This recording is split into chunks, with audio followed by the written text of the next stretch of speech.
Hello guys, welcome back to my YouTube channel commerce stream by Amrish Shadan. Guys, जैसा कि आप सभी लोगों को पता, हम लोग क्लास 11th अकाउंटेंसी का जो चैप्टर नंबर 2 है that is basic accounting terms वो कर रहे थे। और फाइनली ये जो चैप्टर है वो बस फिनिश होने वाला है। बस एक लेक्चर और अपलोड करूंगा, ठीक है, जो कि 13 लेक्चर होगा। आज का ये 12th लेक्चर है, ठीक है। तो आज की इस वीडियो में हम असेट्स के बारे में समझेंगे, असेट का जो डीप मतलब होता है उसके बारे में समझेंगे, ठीक है। लास्ट वीडियो में गाइस हमने question number I think 7, 8 and 9 यानी 3 क्वेश्चंस करे थे, और उन तीनों क्वेश्चंस को करके हमने एक चीज समझी थी एक्सपेंस के बारे में। वो भी डीप मतलब समझा था कि एक्सपेंस का मतलब क्या होता है। देखो, नॉर्मली एक्सपेंस का मतलब लोग समझते हैं कि पैसे का जाना, यानी बिजनेस से जब पैसा बाहर जाता है तो उसे हम एक्सपेंस कहते हैं। जबकि मैंने कल बताया था नहीं, एक्सपेंस का मतलब बिल्कुल ये नहीं होता कि आपकी जेब से पैसा बाहर जा रहा हो, यानी आपकी बिजनेस से पैसा बाहर जा रहा हो, नहीं। बल्कि एक्सपेंस का मतलब कल मैंने बताया था कि सर्विसेज यानी कि बेनिफिट का लेना, यानी कि अगर आप करंट ईयर में बेनिफिट ले लेते हैं किसी भी वैल्यू का, ठीक है, तो वो आपका एक्सपेंस कहलाता है, भले उसका पेमेंट आपने किया हो ये या ना किया हो। ये चीज मैं आपको कल की वीडियो में आई थिंक बहुत अच्छे से एक्सप्लेन किया था और आपको समझ में भी आया था। तो जिन बच्चों ने अभी तक मेरा लास्ट वीडियो नहीं देखा है तो प्लीज मैं उनसे रिक्वेस्ट कर रहा हूं कि पहले आप मेरा लास्ट वीडियो देखिए, देन ये वीडियो देखिए, फिर आपको सारी चीजें बहुत अच्छे से समझ में आएंगी, ठीक है। तो चलो, आज की वीडियो में हम जो असेट का डीप मतलब होता है, वैसे तो मैंने असेट का मतलब बता ही रखा है, ठीक है, थ्योरेटिकल पार्ट में कि असेट का मतलब क्या होता है, लेकिन आज हम बहुत डीपली समझेंगे असेट का क्या मतलब होता है विथ न्यूमेरिकल्स, ठीक है। तो आइए स्टार्ट करते हैं। सबसे पहले देखो, कल मैंने आपको बताया था एक्सपेंस की एक डेफिनेशन बताई थी, तो आज उसको भी देखो, यहाँ मैंने लिख रखा है नोट नंबर 1 में कि एक्सपेंस का मतलब क्या होता है। देखो गाइस, मैंने कल बताया था कि the value of benefit which firm has taken during current year is called an expense, यानी कि वो वैल्यू जो फर्म क्या कर लेती है, जिसका बेनिफिट करंट ईयर में ले चुकी होती है, उसको हम एक्सपेंस बोलते हैं। और सबसे इंपॉर्टेंट लाइन आगे जो लिखी है, कह रहा कि it does not matter whether payment has been made और नॉट, यानी ये मैटर नहीं करता कि आपने पेमेंट किया है या नहीं किया है, ठीक है। मैटर क्या करता है कि अगर फर्म ने बेनिफिट ले लिया है करंट ईयर में तो वो आपका एक्सपेंस कहलाएगा, ठीक है। जैसे फॉर एग्जांपल, मान लो आपके यहाँ कोई इंप्लाई है, काम करता है, ठीक है, और उसकी सैलरी 10,000 पर मंथ है। मान लो उस इंप्लाई ने अपनी पूरी सर्विसेज यानी 1 साल उसने आपके यहाँ काम कर दिया, तो 10,000 रुपये अगर उसकी 1 महीने की सैलरी है, तो अगर वो आपके यहाँ 10 पूरे साल अगर उसने यानी कि पूरे करंट ईयर उसने अगर काम किया है, इट मींस ये हुआ कि सर्विसेज आपने तो ले लिया उससे, उस इंप्लाई से पूरे 1 साल की सर्विस ले ली, तो एक्सपेंस कितना बनेगा 10,000 इंटू 12 यानी कि 1,20,000। लेकिन अगर मान लो उस इंप्लाई को आप पेमेंट करते हो सिर्फ 10 मंथ का जो सैलरी है वो पेमेंट करते हो, तो 10 मंथ का मतलब 10,000 इंटू 10 इक्वल टू कितना हो जाएगा 1 लाख, यानी अगर मान लो उसको आप पेमेंट करते हो तो 1 लाख, ठीक है। तो अगर मैं आपसे पूछूं, बताओ इस कंडीशन में एक्सपेंस कितना हुआ, 1 लाख या 1,20,000, तो आपका जवाब क्या होना चाहिए, क्या होना चाहिए सर, 1,20,000 होना चाहिए। बिल्कुल सही कहा आपने,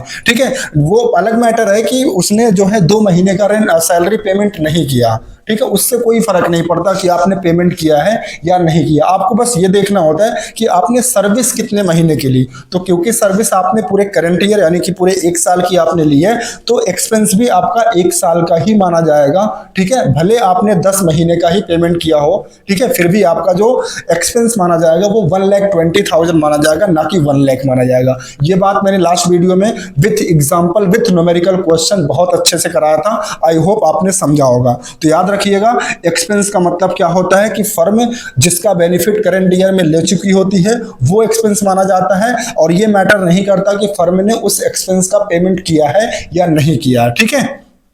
आई होप आपको इतनी बात समझ में आ गई। आइए आज समझते हैं नोट नंबर 2।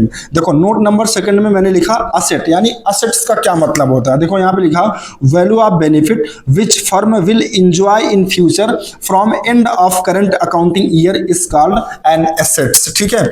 यानी कि वो वैल्यू जिसका बेनिफिट फर्म फ्यूचर में एंजॉय करती है, फ्यूचर में यानी जिस साल आपका अकाउंटिंग ईयर एंड हो रहा उसके बाद, ठीक है, उसके बाद अगर फर्म क्या कर रही है, जो है उसका बेनिफिट एंजॉय कर रही है, तो वो क्या कहलाएगा, असेट्स कहलाएगा। और एग्जांपल से समझते हैं, जैसे फॉर एग्जांपल जैसे मशीन हो गया। अब भाई मान लो कोई बिजनेस है, ठीक है, उसने मान लो 1 करोड़ की मशीन ले लिया, तो अब एक बात बताओ, क्या उस मशीन का बेनिफिट फर्म को सिर्फ 1 साल मिलता है या फिर फ्यूचर में भी उसका बेनिफिट मिलता है? सर फ्यूचर में भी मिलता है। तो मशीन पे किया गया खर्चा एक्सपेंस कहलाएगा या फिर असेट कहलाएगा? सर असेट कहलाएगा। एक्सपेंस तो हम उसे कहते हैं जिसका बेनिफिट सिर्फ 1 साल यानी कि करंट ईयर मिलता है, ठीक है। लेकिन क्योंकि मशीन एक असेट है और असेट का बेनिफिट हमें 1 साल से ज्यादा मिलता है, ठीक है। तो कोई भी बिजनेस अगर किसी ऐसी चीज पर या किसी ऐसी असेट्स पर वो खर्चा करता है जिसका बेनिफिट वो 1 साल से ज्यादा यानी कि फ्यूचर में भी इंजॉय करता है, ठीक है, तो उसे हम क्या बोलेंगे? असेट बोलेंगे। इसी तरीके से मान लो फर्म ने एक बिल्डिंग परचेस कर लिया 10 लाख रुपए की या फिर 10 करोड़ रुपए की, ठीक है, तो उस बिल्डिंग का बेनिफिट जो फर्म है उसको क्या सिर्फ 1 साल मिलेगा? नहीं सर, 1 साल से ज्यादा मिलेगा, 5 साल, 10 साल, 15 साल, 20 साल मिलेगा, ठीक है। तो उस पे किया गया खर्चा यानी बिल्डिंग पे किया गया खर्चा वो एक्सपेंस नहीं कहलाएगा बल्कि क्या कहलाएगा?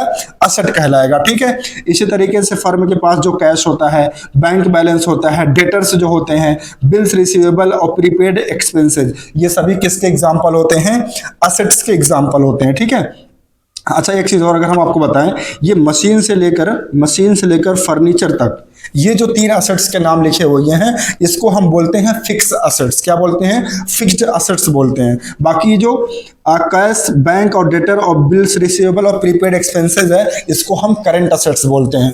तो मैंने थ्योरेटिकल वीडियो में आपको समझाया था फिक्स असेट्स यानी कि जो नॉन करंट असेट्स होता है, ठीक है। नॉन करंट असेट्स का मतलब वो सारी असेट्स जिसका कैश में कन्वर्जन हम नॉर्मली 1 साल के बाद करते हैं या फिर जिन असेट्स का रीसेल करना हमारा पर्पज नहीं होता उसे हम क्या बोलते हैं? फिक्स असेट्स या फिर नॉन करंट असेट्स बोलते हैं। और करंट असेट्स के बारे में मैंने बताया था वो सारी असेट्स जिसका कैश में कन्वर्जन हम नॉर्मली 1 साल के अंदर कर लेते हैं। जैसे मान लो डेटर है, अब भाई अगर किसी डेटर को हमने मान लो उधार सामान बेचा है तो उससे पैसा हम कब लेते हैं? 10 साल बाद, 20 साल बाद लेते हैं क्या? नहीं, नॉर्मली हम उससे क्या करते हैं? 3 महीने के अंदर या फिर 1 साल के अंदर उससे पैसा ले लेते हैं। तो कोई भी ऐसी चीज या कोई भी ऐसी एसेट जिसका कैश में कन्वर्जन 1 साल के अंदर हो जाता उसको हम करंट असेट्स कहते हैं, ठीक है।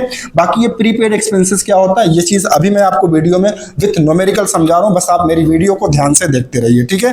तो असेट्स का मतलब आपको समझ में आ गया। असेट्स का मतलब ऐसा क्या होता है? असेट्स का मतलब होता है कि कोई भी ऐसी वैल्यू जिसका बेनिफिट फर्म फ्यूचर में एंजॉय करती है, ठीक है, उसको हम क्या बोलते हैं? असेट्स बोलते हैं। आइए क्वेश्चन के थ्रू हम समझते हैं और अच्छे से असेट का मतलब क्या होता है। क्वेश्चन नंबर 10 देखो, इसमें कह रहा है जैसे मान लो ये एक फाइनेंशियल ईयर है, ठीक है, एक फाइनेंशियल ईयर है जो कब से स्टार्ट होता है? 1 अप्रैल 2023 से मान लो स्टार्ट हुआ और ये फाइनेंशियल ईयर एंड कब हो जाएगा? 31 मार्च यानी कि 31 मार्च 2024 को खत्म हो जाएगा, ठीक है। मान लो इस फर्म के पास एक बंदा है जिसका नाम है मिस्टर ए और ये क्या है? ए फर्म का एम्प्लॉई है, ठीक है, एम्प्लॉई है मतलब ये फर्म में काम करता है, अपनी सर्विसेज देता है और मान लो उसकी सैलरी है 20,000 पर मंथ, ठीक है। और मान लो फर्म ने क्या किया? 12 महीने का पेमेंट उसको कर दिया यानी कि 2,40,000 रुपया कर दिया, ठीक है। उस एम्प्लॉय को मान लीजिए ये जो मिस्टर ये है इसने पूरे साल काम किया, ठीक है, और फिर ये फर्म के पास आया और इसने कहा कि ठीक है मालिक जो मेरी सैलरी है वो मुझे पेमेंट कर दीजिए। तो फर्म ने क्या किया? क्योंकि ये पूरे साल यानी इस 1 साल इस पूरे, ध्यान से समझना, इस पूरे करंट ईयर में उसने क्या किया था? सर्विस दिया था। तो फर्म ने क्या किया? 20,000 के हिसाब से 12 महीने की सैलरी यानी 12 मंथ की सैलरी 2,40,000 रुपया पे कर दिया, ठीक है। अब इसके बाद क्या हुआ? जैसे ही उसने जो है 2,40,000 दिया, इसके बाद जो एम्प्लॉय है वो रोने लगा, अचानक से रोने लगा। अब उसके मालिक ने पूछा अरे भाई क्या हुआ, क्यों रोने लगे? तुमको तो मैंने सैलरी भी दे दिया। तो उसने कहा सर एक प्रॉब्लम है मेरे घर में, ठीक है, और वो प्रॉब्लम ऐसी है कि ये जो 2,40,000 रुपया मुझे दे रहा हो ना वो प्रॉब्लम इस 2,40,000 से सॉर्ट आउट नहीं होने वाली है। तो मालिक ने कहा तो फिर बताओ क्या करूं? तो उसने कहा सर एक काम करिए, मुझे ना 3 महीने की और सैलरी एक्स्ट्रा दे दीजिए। यानी अभी मान लो ये जो 31 मार्च 2024 यानी ये जो फाइनेंशियल ईयर है इसकी सैलरी तो उसको मिल ही गई, इसके बाद आगे भी यानी 31 मार्च के बाद 3 महीने की सैलरी एडवांस में वो मांग रहा है। क्यों? क्योंकि उसको मान लो कुछ काम है, ठीक है, अभी उसने काम नहीं किया, अभी उसने अपनी सर्विस भी नहीं दी क्योंकि वो एडवांस में मांग रहा क्योंकि उसके घर पे मान लो कोई काम है। अब भाई मालिक है, मालिक मान लो जो है वो उसका बहुत वफादार है, या फिर ये जो एम्प्लॉय है, जो मिस्टर ये है, मान लो बहुत पुराना एम्प्लॉय है, उसके यहाँ काम करता था, ठीक है। तो मालिक ने कहा ठीक है यार, इसमें रोने वाली क्या बात है, चलो ठीक है, एक काम करता हूँ, मैं तुम्हें 3 महीने की यानी 3 महीने की सैलरी एडवांस में तो दे देता हूँ। तो उसने क्या किया, सैलरी पेड कर दिया फ्रॉम 1 अप्रैल 2024 से जून 2024, यानी अप्रैल, मई और जून 3 महीने की एडवांस में सैलरी उसने दे दिया 20,000 रुपए के रेट से, 3 महीने की यानी 60,000 रुपए और दे दिया, ठीक है। तो इसका मतलब टोटल कितना पेड किया गया, टोटल सैलरी जो पेड की गई 2023 एंड 2024 में वो किया गया 3 लाख रुपीस, ठीक है। अब मेरा क्वेश्चन है यहां आपसे, पहले क्वेश्चन समझ में आ गया, एक बार मैं फिर से समझा देता हूं, क्वेश्चन की लैंग्वेज क्या है। देखो, ये एक फाइनेंशियल ईयर है जो 1 अप्रैल 2023 से शुरू होता है और 31 मार्च को खत्म होता है, ठीक है। मान लो इस फर्म के पास एक मिस्टर ए नाम का एम्प्लॉय है जो काम करता है और पूरे फाइनेंशियल ईयर यानी पूरे 12 महीने इसने काम किया, ठीक है। और फिर इसने क्या किया, अपने मालिक के पास गया और बोला मालिक मेरी सैलरी दे दीजिए। तो मालिक ने क्या किया, उसकी जो सैलरी थी 20,000 पर मंथ, और 1 साल क्योंकि उसने काम किया था तो 2,40,000 रुपया दे दिया।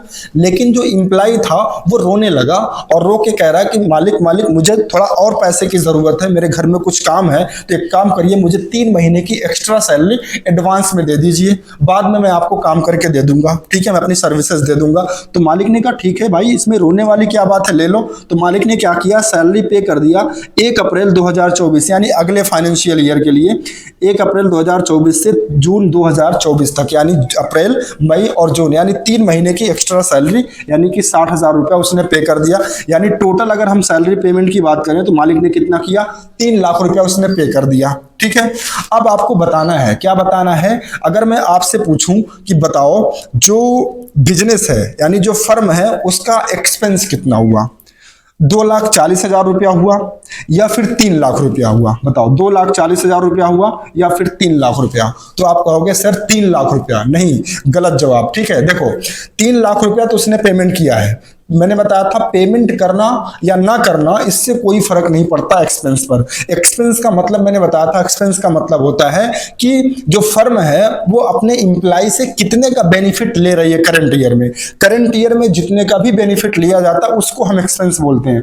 तो बताओ मालिक ने इस एम्प्लॉय से इस करंट ईयर में कितने का बेनिफिट लिया है, सर 12 महीने का, और 12 महीने की सैलरी कितना है, 2,40,000। तो एक्सपेंस कितना ट्रीट किया जाएगा, 2,40,000। देखो सोल्यूशन में वही चीज यहां पे लिखी है, देखो तो 3 लाख रुपया टोटल पेमेंट हुआ, लेकिन 3 लाख में एक्सपेंस कितना माना जाएगा, सिर्फ 2,40,000। क्यों, क्योंकि हम जो करंट ईयर में बेनिफिट ले रहे हैं एम्प्लॉय से वो 2,40,000 का ही ले रहे हैं, ठीक है। तो सर ये 60,000 रुपया क्या होगा, ठीक है। तो ध्यान से सुनो। अच्छा एक बात बताओ, जो 60,000 रुपया दिया गया है प्रीपेड यानी एडवांस में, देखो जब हम कोई भी पैसा एडवांस में पे करते हैं तो उसको प्रीपेड बोलते हैं, ठीक है। तो अगर मालिक ने एम्प्लॉय को 3 महीने का पैसा एडवांस में दे दिया है, तो एक बात बताओ, अब एम्प्लॉय जो है वो भविष्य में फर्म के लिए काम करके देगा या ऑलरेडी वो फर्म के लिए काम कर चुका है, या फिर ऐसा समझो फर्म जो है एम्प्लॉय का बेनिफिट ले चुकी है या भविष्य में लेगी, सर भविष्य में लेगी, ठीक है। तो देखो अगर किसी भी, मैंने बताया ना असेट्स का मतलब होता है, क्या होता है, देखो यहाँ पे डेफिनेशन में मैंने लिख रखा था, क्या, value of benefit which firm enjoy in future. अगर फर्म जो है किसी भी वैल्यू का एंजॉय, ठीक है, या किसी भी वैल्यू का जो बेनिफिट है वो अगर फ्यूचर में लेगी तो उसे क्या बोलते हैं, असेट्स बोलते हैं। तो क्योंकि 60,000 रुपया यहाँ पे जो पेमेंट किया गया है ये फ्यूचर के लिए किया गया है और फर्म क्या करेगी, इस वैल्यू का बेनिफिट फ्यूचर में लेगी, तो इसे हम क्या नाम देंगे, असेट्स नाम देंगे, ठीक है। अब देखो असेट एक बहुत ब्रॉड टर्म है, जैसे कल मैंने बताया था ना स्टूडेंट एक बहुत ब्रॉड टर्म है। जैसे मैं आप सभी लोग जितने लोग मेरी वीडियोस देख रहे हैं सबको मैं एक वर्ड में क्या बोल सकता हूं, स्टूडेंट बोल सकता हूं, लेकिन हर स्टूडेंट के नाम हैं अलग अलग हैं भाई, किसी का नाम राम होता है, किसी का नाम श्याम होता है, किसी का नाम मोहन होता है। उसी तरीके से असेट एक स्टूडेंट की तरह होता है और असेट्स के बहुत सारे नाम होते हैं। तो यहाँ पे असेट्स का जो नाम है वो क्या है, प्रीपेड सैलरी। तो प्रीपेड सैलरी किसका एग्जाम्पल होता है, असेट्स का एग्जाम्पल होता है, याद रखना। तो 3 लाख रुपए में 2,40,000 रुपया क्या ट्रीट किया जाएगा, एक्सपेंस ट्रीट किया जाएगा। क्यों, क्योंकि 2,40,000 का ही बेनिफिट करंट ईयर में लिया गया है, लेकिन 60,000 का जो बेनिफिट अभी हमें फ्यूचर में लेना है उसे हम क्या बोलेंगे, असेट्स बोलेंगे, और इस असेट्स का नाम क्या होगा, प्रीपेड सैलरी। इसीलिए देखो एग्जांपल में यहां मैंने लिखा था बाकी चीजें तो आपको समझ में आ रही थी, जैसे मशीन आपको पता है असेट्स होता है, बिल्डिंग आपको पता है असेट्स होता है, फर्नीचर भी आपको पता है असेट्स होता है, कैश भी आपको पता है असेट्स होता है, बैंक बैलेंस भी असेट होता है, डेटर भी आपको मैंने पढ़ा था असेट्स होता है, बिल्स रिसीवेबल आपको मैंने पढ़ा था असेट्स होता है। बस एक नया एग्जांपल मैंने लिया था प्रीपेड सैलरी या प्रीपेड एक्सपेंस। एक्सपेंस भाई कुछ भी हो सकता है, प्रीपेड प्रीपेड रेंट हो सकता है, प्रीपेड सैलरी हो सकती है, प्रीपेड वेजेस हो सकता है, तो इसीलिए मैंने यहाँ पे प्रीपेड एक्सपेंस लिखा। अब जो भी जिस भी एक्सपेंस का प्रीपेड किया जाएगा, प्रीपेड का मतलब एडवांस में पेमेंट किया जाएगा, तो उस जगह एक्सपेंस की जगह हम उसका नाम लिख देंगे।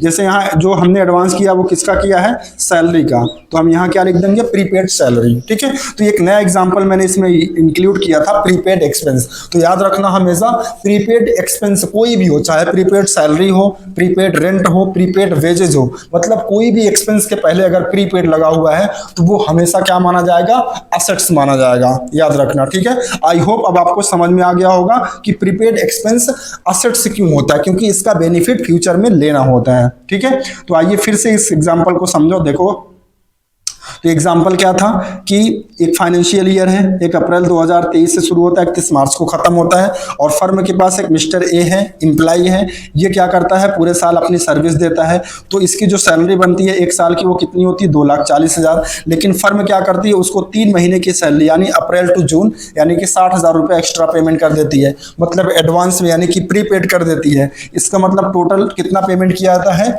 3 लाख रुपया। तो अगर हम आपसे पूछें कि टोटल सैलरी बताओ जो पेड की गई है ड्यूरिंग 2023 एंड 2024, उसमें टोटल सैलरी यानी टोटल एक्सपेंस कितना होगा, तो क्या पूरा 3 लाख होगा? नहीं सर, 3 लाख नहीं होगा, बस कितना होगा, सिर्फ 2,40,000 ही एक्सपेंस माना जाएगा, क्योंकि करंट ईयर में जो बेनिफिट लिया गया है वो 2,40,000 का ही लिया गया है। बाकी जो 60,000 रुपया एक्स्ट्रा पेमेंट किया गया है, इसका बेनिफिट फर्म को फ्यूचर में मिलेगा, इसलिए इसे एक्सपेंस ना कह के क्या बोलेंगे, असेट्स बोलेंगे, और इस असेट्स का नाम क्या होगा, प्रीपेड सैलरी होगा। ठीक है, आई होप ये क्वेश्चन आपको बहुत अच्छे से समझ में आ गया होगा। अगर किसी बच्चे को कोई भी कंफ्यूजन हो रही तो प्लीज इसी वीडियो को आप दोबारा रिपीट करके देखिए, आपको सारी चीजें अच्छे से समझ में आ जाएंगी। ठीक है, आइए आज का नेक्स्ट क्वेश्चन और लास्ट क्वेश्चन देखते हैं। Question number 11, concept building, question number 11। अब देखो यहां भी जैसे मान लो एक फाइनेंशियल ईयर है जो कैलेंडर ईयर से स्टार्ट होता है, मान लो 1 जनवरी 2023 से स्टार्ट होता है और 31 दिसंबर 2023 को एंड हो जाता है। ठीक है, अब मान लो इस बार फर्म ने क्या किया है, एक बिल्डिंग रेंट पे लिया है और उसका रेंट मान लो 50,000 पर मंथ है। कितना है, 50,000 पर मंथ है। ठीक है, अब मान लो फर्म ने क्या किया, रेंट पेड किया फॉर करंट ईयर, यानी 50,000 इंटू 12, मतलब इस पूरे करंट ईयर का जो रेंट पे किया गया वो कितना किया गया, 6 लाख रुपया। और इसके अलावा फर्म ने क्या किया है, एडवांस रेंट भी पेड किया है 2 महीने का। देखो यहाँ लिखा ना 2 मंथ एडवांस, यानी कि दिसंबर के बाद क्या आ जाएगा, जनवरी और फरवरी। तो 1 जनवरी 2024 से लेकर 28 फरवरी 2024 तक जो है फर्म ने क्या किया, 2 महीने का जो रेंट है वो एडवांस में पे कर दिया है। तो 2 महीने का रेंट कितना हो जाएगा, अगर 1 महीने का रेंट 50,000 है तो 2 महीने का हो जाएगा 1 लाख। तो टोटल कितना पेमेंट हुआ होगा, अगर हम टोटल कैश की बात करें, फर्म के पास कितना गया होगा करंट ईयर 2023 में, 7 लाख रुपया।